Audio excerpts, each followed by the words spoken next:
All right, here we are today. Gojira is here, pretty much like always, and she is ready for the mystery haul opening of the Godzilla Series 4 figural bag clips.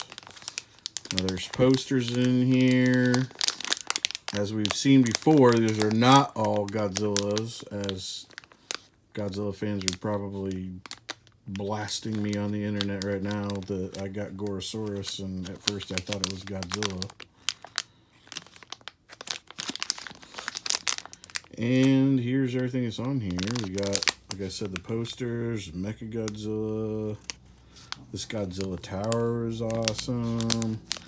I'm hoping for some mystery figures. Who doesn't want mystery figures in a mystery package that we don't know what's in it?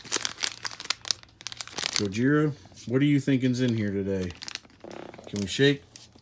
Thank you. Very well.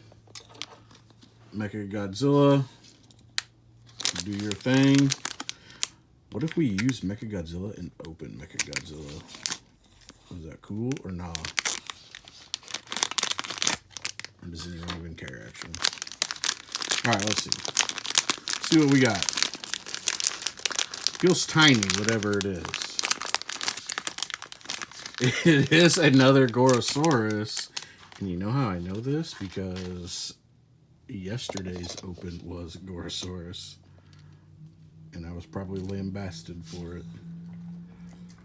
Gorosaurus reminds me of just a Pokemon.